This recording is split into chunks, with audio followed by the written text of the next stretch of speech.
Welcome in everybody to the TK Pod. My name is Tyler Kluver. I was once a Division I football player. I am now a podcaster, fitness coach, and CrossFit athlete, doing all of that as a husband and father of two. This show is an audio journal, a spot for me to vent or ramble about thoughts I have relating to fitness and health, my personal competitive aspirations, business, entrepreneurship, and more. I hope that each show can provide one small bit of value for you, the listener. Regardless, I'm glad you're here. Let's have a day. Let's go.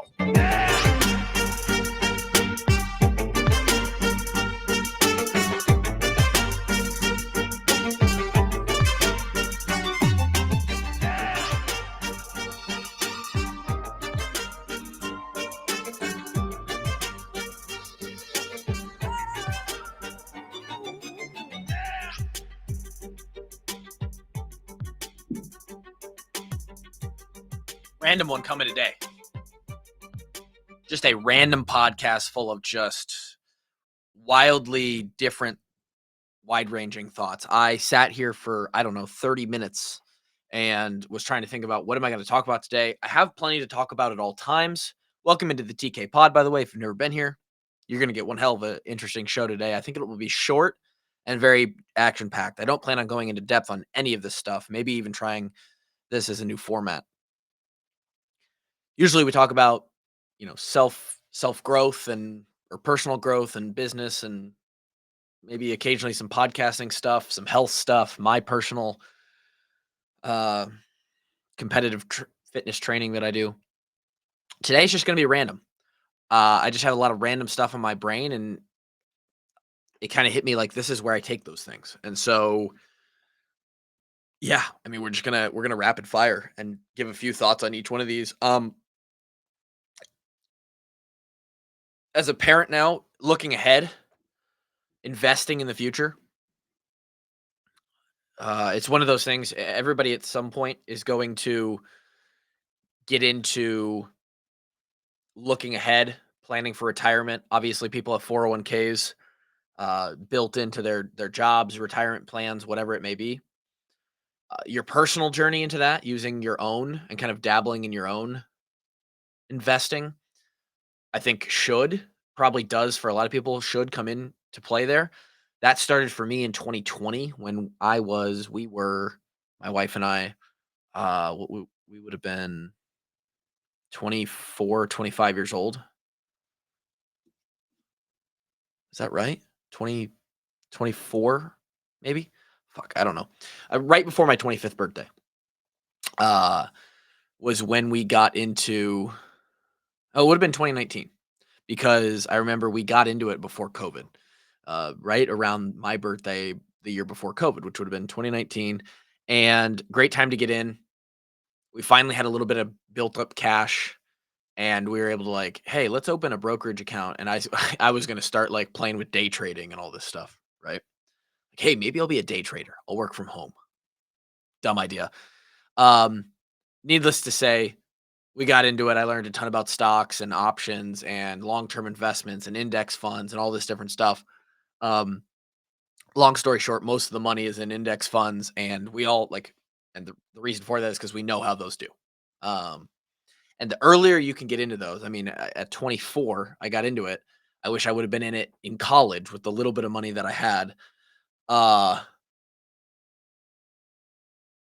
It is crazy to look at the numbers. And I was just talking about this to my brothers the other day. It is crazy to look at the numbers, and it's just math. Assuming that the returns over the next, our lifetime, call it 60 years. And really what's relevant is the next 30 to 40 years. Assuming those returns are similar-ish to what they have been the last 40 to 50 plus years in the market, if your account makes 10% a year, not adjusted for inflation, 7% adjusted for inflation, whatever it may be, you just run that in a calculator. And if you can match whatever you tell that calculator that you're going to put in every month or every year, it will give you exactly how much money you're going to have when you're 60 years old. And there's nothing that can stop you from that. If you commit to just, for us, it's $500 a month to a Roth IRA or whatever the max out is on that for both of us. $500 to our own little self DIY brokerage account, and then my wife has a retirement account through her job as well. So we have 4 retirement accounts, investment accounts. And you combine what we have in there along with what we're going to put in monthly for the next 30 to 40 years, and it spits out millions of dollars. It's crazy. You can be a millionaire. And I know millionaire isn't as cool as it used to be. A 10 millionaire, right? 10 million would be nice. And that's, I mean, you run the numbers out far enough and we will get there. And in our retirement, we can live a fucking sick life. And it's just crazy, right? So get into investing and start diving into that stuff because it's some crazy. It's motivating too. You look at those numbers and you're like, oh my god, we just have to stay alive and like provide a good life for our kids as much as we can. And when we get into our 40s, 50s, 60s, the financial place that we will be, and that's if nothing gets better, right? We could make more money each year. We could make better investments that come along in the next 3 decades. That's just if we stay committed to those accounts at a somewhat small commitment level. It's wild. So investing, planning ahead, always thinking about that stuff, always checking the markets. It's fun. When your account gets big enough, the ebbs and flows of the market, 0.5%, 1% sometimes, are massive influx or decreases to your account. It gets really wild. Um, we're gonna get into the random stuff here. Again, thinking about getting a new coffee machine. Been into the coffee for about a year now. Wife got me into the coffee with here's my coffee lifespan. In college, my wife would get Starbucks, right? And coffee for us was basically a milkshake. You were just getting the frappuccino, Java chip frappuccino. That was my entry. I for the longest time, and really still, I wouldn't even call it coffee, but I guess you qualify it as. Um, I'm not a caffeine guy. Uh, Contrary to the last 4 months of my life and the amount of coffee and energy drinks I've had, that I do it for a different reason. I think I actually heard somebody say it today on a podcast. I think I metabolize it very quickly, so actually I don't ever feel the strong jolt of energy or the huge boost, right? That a lot of people get from a caffeine. It doesn't wake me up like that. I never feel it that way. I just like the taste of what caffeine is included in. Get me a latte, a little espresso latte, or a little energy drink, and like they just make good drinks that aren't, you know, you can make a latte that has somewhat low sugar in it. The one I make from home with an espresso. Um, I think the total totals like 150 calories between the little bit of flavor syrup I put in there and the espresso pod and the almond milk, and it's tasty, bro. It's tasty in the mornings, and it's more of like a mouth. It's like a I wake up with it. I look forward to it, but not because it wakes me up. My energy's good. Sleep has been great, by the way. Sleeping much better. If you check my sleep score, I'm getting between 7 and 8 hours a night now. Baby boy is sleeping through the night. We're putting him down when Kin Diesel goes down. Kids go down about 7:30, and these two don't wake up till 6:30. It's amazing. Shout out to those two kids. But thinking about getting a new coffee machine, we're maybe taking a step up in the espresso game and the latte game. Not sure. Again, one of those luxury items, right? You get like a really nice espresso machine for like $500-600, and kind of get away from some of the, you're running hot water through there. You worry it. You're 30 years old, 31 in a couple days, a day after this podcast comes out. You start to worry about the microplastics and the fucking PFAs and all this stuff that is in the environment, the exposure of the modern world. And you're like, well, maybe we'll just get like an all metal espresso machine that's super clean, and then I can drink it in my stainless steel cup that's also clean. Like it's just a bougie 30s era for us. Um, our microwave is broken, has been broken since we moved into this house 15 months ago. Been procrastinating on that, and that might be a highlight of this week. I might be going to get and install by myself a new microwave. Told you, random. Random. The handle's been broken, like, the handle has, like, pulled away from the frame, so when you pull it, the plastic pulls off and the actual, like, hard component of it, you gotta, like, grab the bottom of the thing. It's the most bougie shit. If you looked at our investment account that I talked about first, you'd be like, "Just buy a fucking new microwave." So we're gonna go do that this week. Um, Disc golf last week, I didn't get it in, man. And this week I was really hyped because best friend from growing up in Marshalltown is coming back.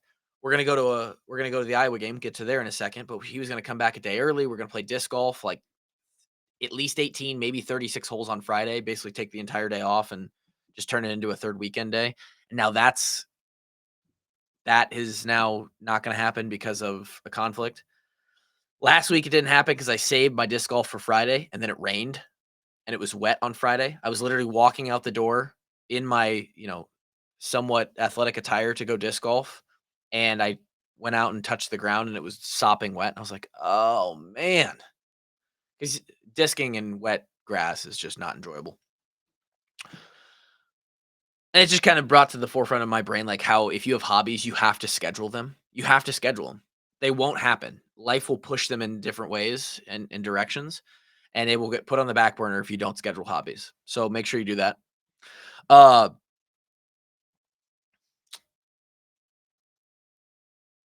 let's see. Knowing that you're in the good old times when you're in them, and we are fully in that right now. As much stress and annoying, just mind numbing things that happen when you have kids.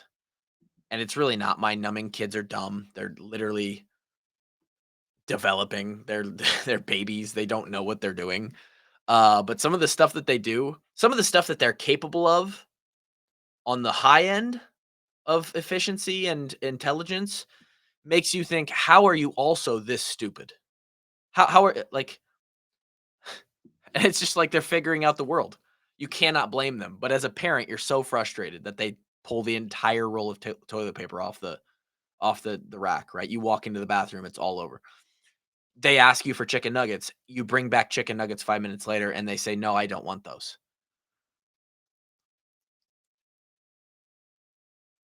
It's fucking mind-boggling. I mean, it's just crazy, and it's so amazing too at the same time. Being a parent to these 2 kids, I think these 2 kids specifically, because they're so good, it's insane, and I know that we'll look back and, I mean, we will wish that we were back in these times, and I feel fortunate that most people don't sit enough in those feelings of, "Wow, this is really the good stuff right here." And I feel like that every day. I think about every day how amazing being a parent to 2 little kids is right now, and I think I'm doing and we are doing a really good job of making sure that when we do get to 50 years old and our kids are in college, not in the house, and we wish we had 2 little babies at home still, we won't regret not cherishing this time, and it makes me happy because 'cause we're so lucky right now. Enough of that because I start to feel the water in the back of my eyes, and we don't wanna cry. Uh, what else? Fitness is so simple. It's not easy, but it's so simple. Saturday, I didn't have a lot of time. We went and did some stuff on the weekend and came back, and nap time was kind of cut down. So I had a lesser time that I really wanted to work out. Football was on, other stuff was happening. Had about an hour ish. And I went out, did a little push press, like 10 by 1, right? Like speed reps, working on intensity and bar speed, totally non destructive to your CNS. 10 by 1's amazing, 10 by 2, that sort of rep scheme, with the right intent. Then did a little 3 by 2 heavy, low rep, very low rep, but high weight, um, single leg, what was it? Just like a single leg lunge, um, or I guess like, fuck, what is it even called? Like reverse lunge,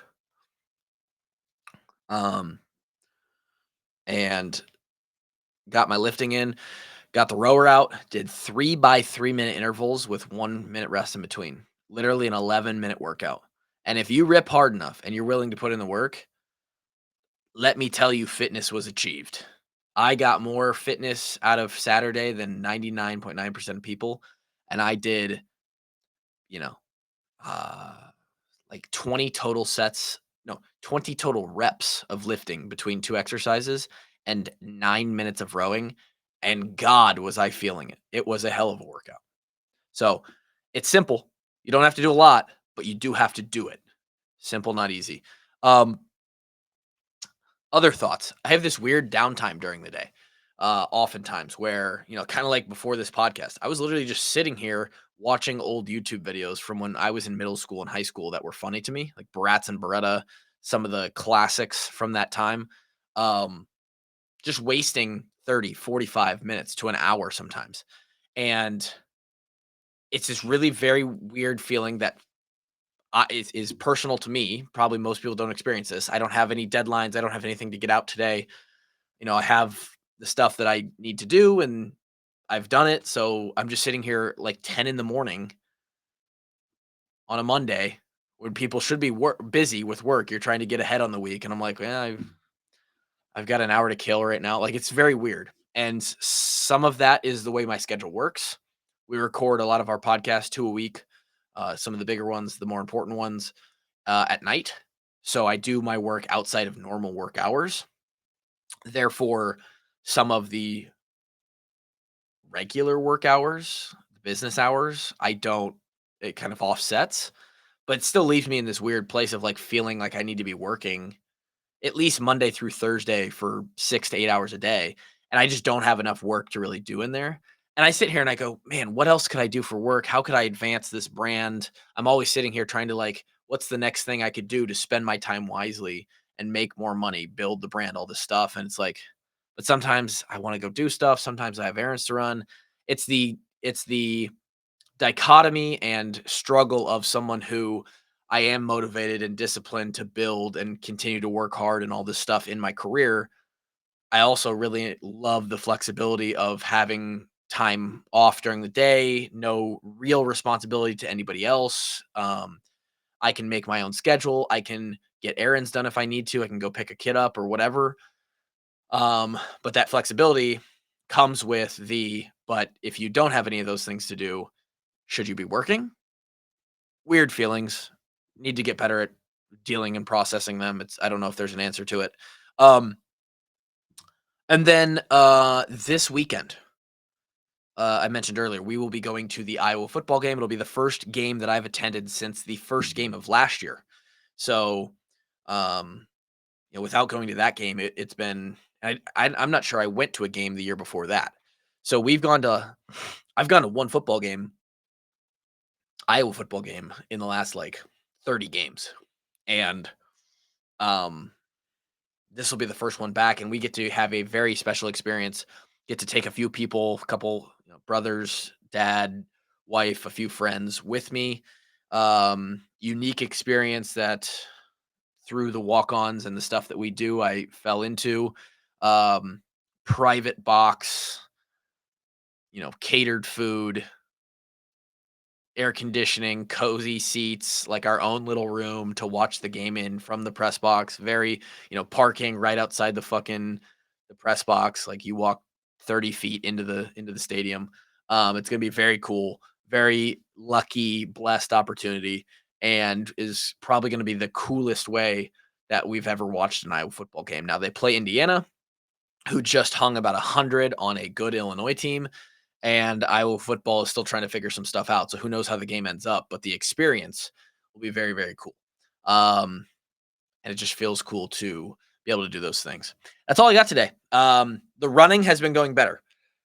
I put down running's getting better, body comp's getting better. Crazy when you don't eat ice cream every night and you start doing some more cardio, what happens? I think I'm still probably pretty heavy, around the 205 range, but that has flipped, along with some more intentional lifting stuff, continuing through some strength progressions. I think I've already flipped that 205 into a noticeably leaner 205 than I was at 207 just a couple weeks ago. Feeling a lot better. Um, Running is feeling good. I think it's gonna be close. I'm trying to run a sub 6-minute mile. I don't know where we're gonna end up on that, but it's gonna be exciting in about 4-ish weeks, 4 to 5 weeks. And um, we are moving in the right direction as far as CrossFit shape. So we will see what that turns into. Again, as of now, still no plans to compete or do any qualifiers officially. Only looking at the CrossFit season as my goals and when I need to be ready. Of which they've now gone back to the previous year's structure. The 1 year of no more quarterfinals, they said, "Oh wait, we're actually bringing those back." Very cool to make the semifinals in that 1 year for myself, but and it will likely make the semifinals again this year. Spoiler alert, just by they're taking 2,000 people, and I will likely be able to work my way up into that 2,000 range. But we'll see. They have changed the season again. It will be back to open quarterfinals, semifinals games. And so that provides more competing opportunities for me in the spring, which makes me feel even better about not competing this fall. That's all I've got. We'll check back in next week after a fun Iowa football experience and more life lived. We'll see you then.